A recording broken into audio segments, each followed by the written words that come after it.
In this video, I sat down with Pranjal Kapur, who is the founder of Audit Buddy, a startup that is reimagining how audits are done in India. From getting a 1 lakh rupees grant from Masters Union in just 32 seconds, to why he doesn't believe raising funds at an early age, and what does it actually takes to build a meaningful brand. So, this is founder mode. Let's begin. Hi, welcome to the show. We are here. We will discuss with you everything you want to convey. So, for the audience who don't know you, so would you introduce yourself in 30 to 40 seconds? Sure. Hi everyone, I'm Pranjal from Gurgaon. I'm the founder of this company called Audit Buddy. Audit Buddy is basically a continuous assurance platform where we basically help large organizations automate their internal audit processes. Apart from that, I've done my MBA from Masters Union, and before that, I've also completed my engineering from VIT Kapur. Okay. If I say about Audit Buddy, what were your thoughts before starting that, and what the exact problem you are solving? We have seen your Masters Union pitch completely. Uh, but talking about Audit Buddy, how is it different from other audit platforms, and how is it solving a real life problem? Okay, so I'll start with the problem that we're solving. Audits, like traditionally, audits have been happening the same way for the past 30 years, right? And the way they're done today, there are three major problems. First, everything is happening on Excel and everything is happening manually, which means auditors typically end up spending 80-90% of their time doing very low effort or low value tasks such as gathering data, cleaning up data, reaching out to different people, all of that. Second problem is, since auditor bandwidth is limited and the number of transactions that they have to test is fairly huge, what they end up doing is they take a subset of the transactions, test those, and then extrapolate the results to the entire population. So you're basically making conclusions about the entire population without even testing it, right? Which leaves massive blind spots in risk coverage. The third problem is that audits are always reactive. They're scheduled to happen, right? It could be once a month, once a quarter, once a year, whatever, but they're scheduled to happen, which means there's a big gap uh, between when you have identified the problem versus when it actually happened, right? Which compromises your ability to actually solve that problem, right? So these are the sort of problems that we're solving with Audit Buddy. Already, just to get into a bit more detail, is basically a continuous assurance platform. So it connects to any system where a company's financial data might reside. It could be your ERP systems, invoicing systems, etc. And then as soon as a transaction enters these systems, it goes through our pipeline into our anomaly detection engine, where we have more than 150 audit checks running, right? So you have things like reconciliation checks, duplicates, fraud detection techniques, all of that is running on your data like continuously in real time. And then as soon as there's an anomaly or an exception, the concerned stakeholder instantly gets a notification. That's the problem that we're solving. Your next question was how I came across this problem. Basically, I completed my engineering in 2022, and post that, I was working at Genpact in risk advisory, right, where we were basically doing internal audits, but for larger multi-billion dollar US companies, right? So this is where I sort of like saw this problem up close and sort of came up with the solution, right? Um, Coming to competitors, audit platforms. So audit platforms do exist. So there are two, three categories of competitors that we have, right? We have a bunch of audit platforms in the US which exist. Um, in those, there are two main categories. One are sort of platforms which are primarily built for again large multi-billion dollar companies which are business spread across various entities across various countries, which means they have to be cognizant of various ERP structures, various accounting standards. Since US will have a separate accounting standard, Europe will have a separate accounting standard. Because of that, their deployments are fairly time taking and fairly complex, right? And because of that, it also costs a lot of money. So a typical contract there will, like for within company, would typically take you into millions of dollars, right? So these are the first kind of competitors. Then we are simply, since we are based out of India, since our target customers are like the mid-sized companies, we don't really have that operational headache of like catering to multiple different accounting standards, multiple different ERP standards, which means our deployment time is faster. We are typically able to deploy in weeks rather than months, and at a cheaper rate. Again, primarily because of the ease of deployment and because of the fact that we are based out of India, right? All these other companies are based out of the West. Yeah. Second, competitors, the second category of competitors are primarily focused on one aspect, right? So in a typical operational audit, you have 4 5 different processes. You have accounts payable, accounts receivable, general ledger, all of that. Now, some of these companies have gone very deep into one particular area, right? Yes. But Yeah. our strength comes from the fact that we are cross operational. So we take care of all operations. We do everything from APAR to accounting to TNE, everything. Coming to India, we don't really have any competitors. Most of the audit platforms are uh, primarily just concerned about your GST compliance, ITR compliances, all of that. So they're very basic reconciliation checks that they do. Um, for us, revenue leakages in your operations is the primary pain point. That's what we're trying to solve for, and compliance comes as a byproduct. Okay.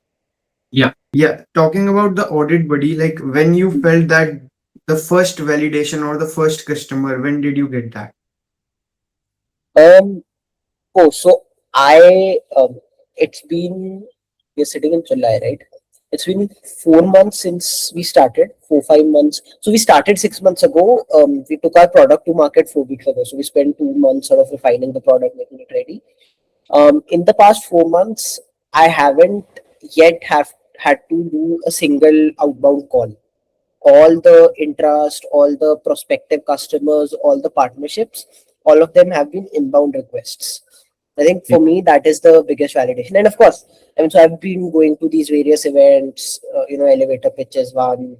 Apart from that, across my college networking events, across these various conferences, all of that, of course, we're doing.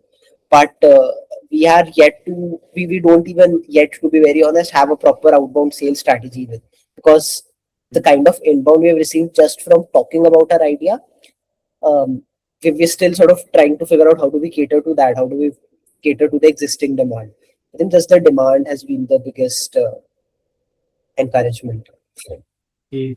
And like if you talk about audit buddy, like what's Hmm. the biggest misconception you think people would have about audit buddy, if there is any? Biggest misconception, I think, when we talk to our customers, I think the biggest misconception they sometimes have that we have to sort of clear up is that we are replacing CA firms, or we are replacing uh, any, like it could be their in-house audit teams, or their, like the CAs with whom they are working to get their audits done. Right? That is not the case. We are just making them more effective. So if you look at before Audit Buddy versus after Audit Buddy, before Audit Buddy, if an auditor had to do an internal audit, what they would do is they would, figure out, okay, these are the 4 5 6 areas that I should check, because obviously they can't check everything. In that, they will have to figure out what are the 2 3 4 areas that I should check, because again, they can't check all areas, right? They have to be very specific in terms of what they're checking. Once they've done that, they will request for data, right? They will do that manual analysis on Excel. They will come up with exceptions. They will do the investigations, and then they will come up with a report. This is before Audit Buddy. After Audit Buddy, you have, all your areas, all your processes, all your areas within the processes already covered, right? So Audit Buddy is taking care of all of that. All your analysis is also automatically done, right? So now we have given the auditors on a plate, okay, across in these processes, these are the top 5 issues, and these are data backed issues, right? We've done the analysis of the transactions, we've done the analytics, we've done machine learning models, we've done statistical testing, and these are the exceptions, right? Across these processes, now you choose what you want to focus on for your audit report. So their audit report, which is the output at the end, becomes a lot more effective, gives you a true picture of what are the inherent risks that are there in your organization, and of course saves them time, right? So the time that they are spending in figuring out what to do, doing the analysis, in that time they can actually audit more processes or more areas. So that is what we are enabling. That's great. Now, like talking about the complete thing, like do you prepare the tech stack or the complete product, or do you have any other person for that? No, so we have a complete team. So I have two more co-founders. Uh, One person takes care of product. His name is Siddhant. He is ex Hyridius, which is again, um, it's a company which basically builds SaaS products for CFO tech stack products. So more on the operational side. So he used to be an implementation consultant there. He takes care of product for us. Then I have my third co-founder, who's Ritik. He handles the technology for us. So he's building the platform. He used to work at Amex doing regulatory reporting for the controllership, for the global controllership team over there, right? So if you see the way we have designed the team is that all three of us have relevant experience in the areas that we are looking after, right? So for example, if I'm looking after GTM and sales, at Genpact where I used to previously work, I've done all of this, right? Siddhant, who works in product, he has done relevant work there. Ritik again has done relevant work there. In our tech team, we also have two more developers. So we are a team of 3 to 5 people. Okay, that's great. Now, like if we are talking about the customer feedback, is there any feedback that shaped the product? Like if you got any feedback that helped improve the product, or like any feedback you remember talking about? Um, yeah, I mean, so I think right now with our current set of customers, um, the primary feedback that we've been getting is that you have to do some sort of backward and forward integration. You can't just stop at it. So for the longest time, and it still is, but our North Star metric was that we have to be the best anomaly detection tool out there. Right? We need to figure out anomalies that no person can do manually and no tool is doing right now in the market. Right? So that was our core North Star metric, right? But they and while that is good and that is so that has sort of worked out very well for us. The feedback that we've been getting is you also have to get into other processes of audit, right? You have to, so for example, um, before this anomaly detection piece happens, right? There is a risk assessment plan that gets created, right? Which the internal audit teams do before they start the audit. That is something that we should be getting into. Then after this happens, there's a whole reporting thing that happens, right? You have to, basis the exceptions that you've analyzed, you have to sort of do reconciliations with unstructured data, your PDFs, your emails, etc. That is something that we can get into. Your final work papers being created, that is something that we can get into. So the backward and forward integration feedback we've gotten a lot, and we're now sort of slowly starting to include that in our product roadmap. Okay, that's great. Now, like if you see, अगर आपका आज first day होता audit बडी बनाने का, like आज से अगर आपको ऑडिट बडी दोबारा से बनाना हो, imagine that day when you started audit buddy, तो आज आप एक ऐसी चीज क्या चेंज करते हैं जिससे आपको लगता है कि एक बहुत अच्छा इम्पैक्ट हो जाता ऑडिट बडी पे? Yeah, I would have set processes from day one. So I mean, I don't know how it happens in other startups, but हमारे साथ क्या हुआ ना, we were very impatient in terms of building. And we were like, ठीक है, let's get started, let's build this in 1 week, 2 week, 3 week, and let's take it to the market. अब उससे क्या हुआ, there were no processes in terms of कि ये काम हमें करना कैसे चाहिए, right? Just to give you an example, if you're doing a development, there needs to be certain steps to a development, right? कि let's say if you're building a new set of control or a new set of analytics, who defines the functionality, who actually builds the code, who tests it, who tests the front end, who tests the back end, how do we make sure that that remains consistent across our other controls or other analytics on the platform. तो हमने क्या किया, हम तीनों एक कमरे में आए, हम साथ साथ बैठ के बना रहे थे, and that was very effective because we are there, we are talking to each other, right? But now that the company has grown, it has slightly matured, it has now come and bit us back, right? Because now that those processes are missing, उस time पे development बहुत fast हो गया, but now it is slowing down because of that. So we should have set up those processes from day one. Okay. Gotcha. Now let's talk about the complete elevator speech you have done in the through the Masters Union. Like, how was your experience, and tell me about that. So, Which elevator pitch have you seen? You've seen the I've done 2 elevator pitches, by the way. I've I've done seen 3 elevator pitches, by the way. Oh, Yeah. I have seen so only the Masters Union. Oh, the Audit Buddy. नहीं, हाँ, तो सारे audit बडी के थे, but who was the guest? Was it Varun Maya? Or I think the Varun Maya is the only one which is Yeah, out. Varun Ma. हाँ, ठीक है. So I've actually done 3 elevator pitches. One was with Varun Maya. One was with Aditya. He's the co-founder and CEO of Check CHEQ. Okay. And one, I'm forgetting the name, but he's basically the director of investments at Antler India. It's a pretty big VC firm. So अच्छा, experience. Experience was pretty good. I mean, I think elevator pitch में ना होता क्या है, you have just 1 minute to explain your idea, right? And it is extremely difficult to, मतलब, if you give me 10 minutes to explain versus you give me 1 minute to explain, it's very easy for me to explain in 10 minutes. It's very hard for me to do in 1 minute, right? So that is one. Second, every guest now comes with their own sort of misconceptions, their own sort of, no, I'll not say misconception, but their own conception of how things should be and how things currently are. And then if you have more time, you can sort of convince them ki this is the angle that I'm thinking from. You can't necessarily do that in 1 minute. So a lot of whether you're winning or losing depends on luck as well. But the experience itself was pretty good. I think it really, at least the first one, which was the Varubhai one, really pushed me to condense our entire Audit Buddy pitch into a minute. And I don't know if you've seen it. I think उसमें उन्होंने 30-40 second में green button दबा दिया था. He didn't even let me complete the whole Yeah, I've pitch. seen that.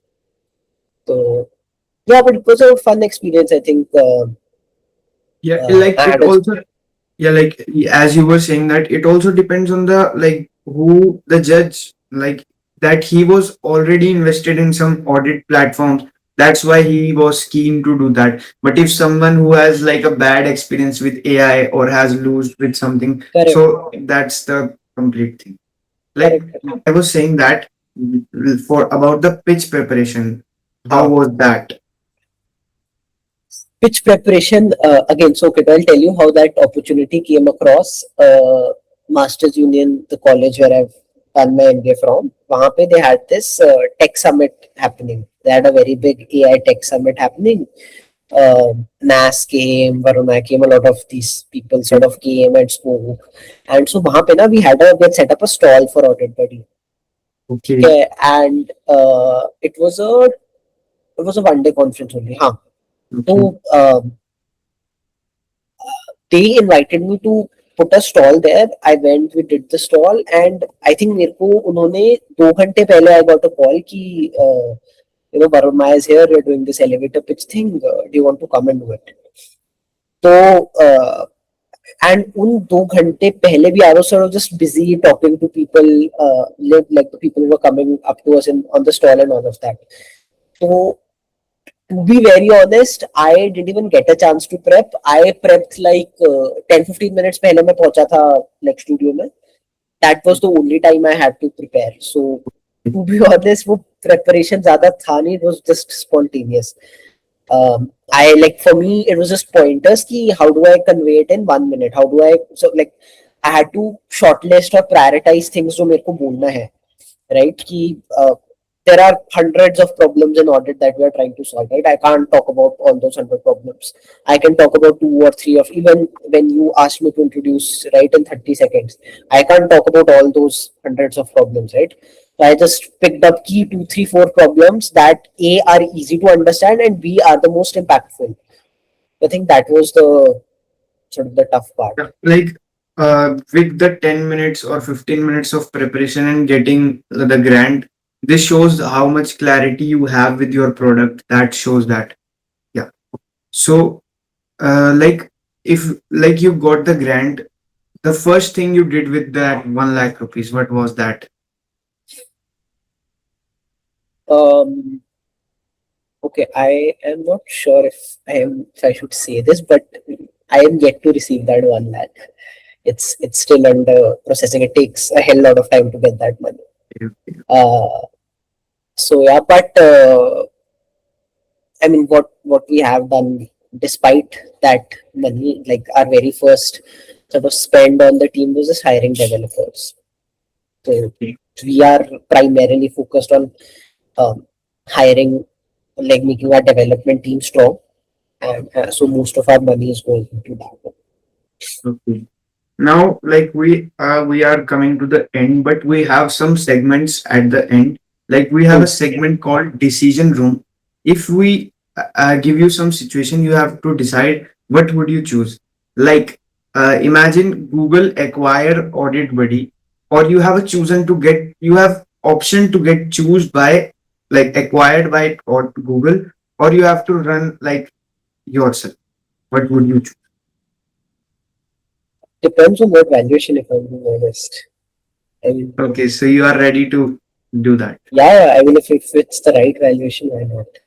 Okay. And like if you get an investor investing some money, forget about the valuation. Like, would you be ready to dilute a large like capital? No, not yet. And like, would it be like bootstrapped forever? Do you have any plan like bootstrapped forever, or will it be VC funded plans? Uh, right now, the plan is to make it bootstrapped only. Right now, to be honest, there are no plans to raise funding because, I mean, so to be very honest, how I mean, so how funding would help us is it'll just sort of uh, help us accelerate everything, right? It'll help us accelerate our development, it'll help us accelerate our sales, sure. But I think um at least at this stage, I would like to be extremely agile. I would like to have the option to pivot also, right? So that just becomes a lot harder with funds. So till the time I can hold off funding, I will hold off funding. Okay. Now, like if you are like, we have the another segment called the helping room. Like, any problem you are facing in your company, so that you can hire some people from our audience, they can help you.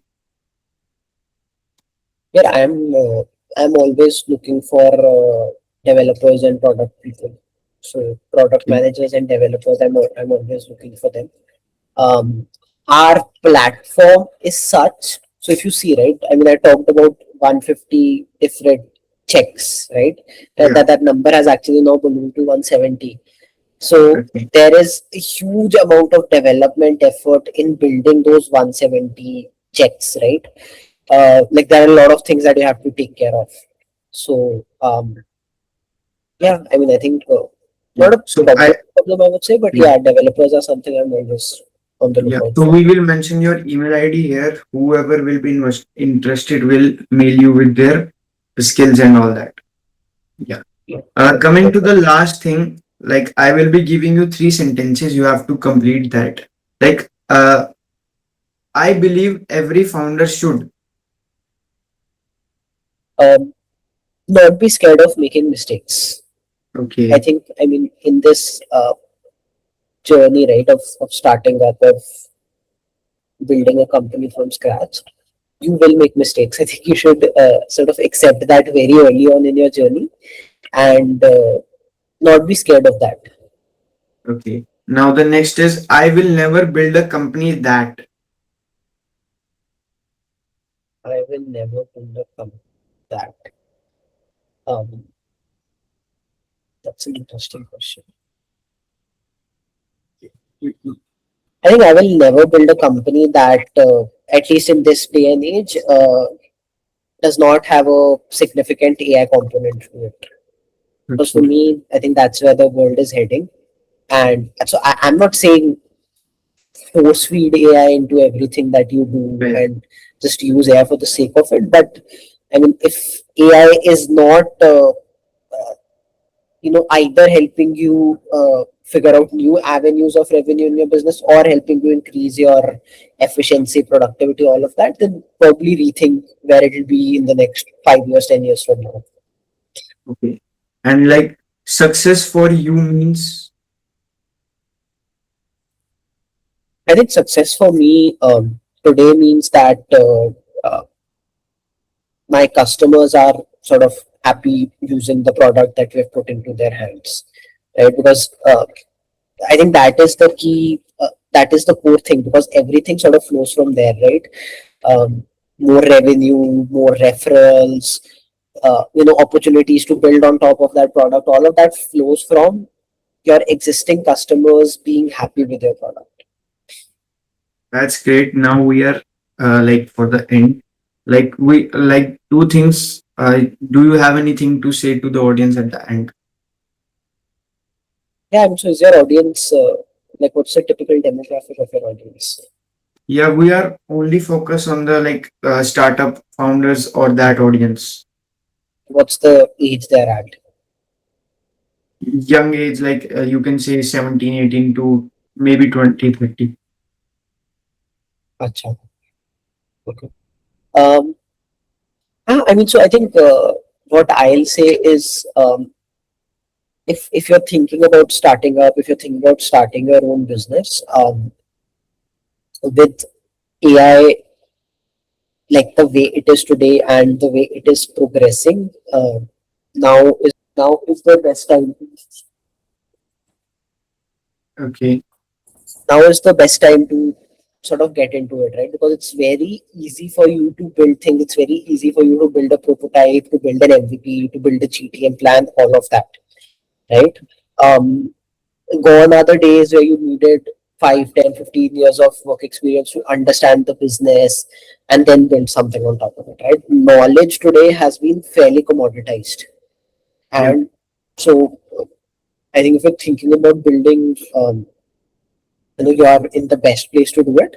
I think also in terms of age, I think the younger you are, the better, right? Because see, starting up comes with its own fair of challenges, right? I think um, a lot of sort of seasoned founders I've talked to, say that starting up or starting a business is the stupidest thing you can do because you're just putting yourself in a lot of uncertainty, right? You're Mm. putting yourself in a lot of financial uncertainty.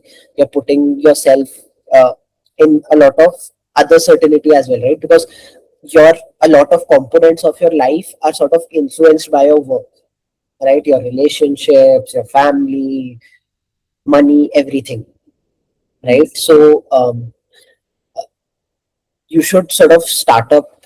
I mean, in my opinion, the younger you are, the risks sort of go down, right? The younger you are, your responsibilities or the number of things that you have to take care of go down. So start up as early as possible. And like one thing you want to suggest me to improve in this, like, In the podcast, yeah. uh, good question. I fairly enjoyed the conversation, to be honest. Um, I would have actually, I mean, I would have loved to actually get maybe, I mean, I know we had only 30, 35 minutes, but I'd have loved to go more deeper into things, right? I mean, instead of, you asking questions, me answering, we could have made it more into a conversation maybe where, we are talking about things like one thing leads to another, sort of that, rather than just having a set of questions that we're talking Okay, so like we can plan it in future if you have some time. That would be great. Uh, but how was your experience with me doing this? No, it was pretty fun. I think the reason I did this podcast in the first place was that when you talk about your business, your thought process to an external person, someone you might not know for long, or you're not that good of friends with, it puts things a lot in perspective for you as well, Yeah. right? So for example, the question that you asked, ki, if today was day one of Audit Buddy, what would I have done, right? So these kind of things, I think it's very helpful to you know give these kind of questions a thought, and I think you very nicely enabled that. So I really enjoyed it. Yeah. But thank you for joining. Like we are to the end of the podcast. Thank you so much. Thank you.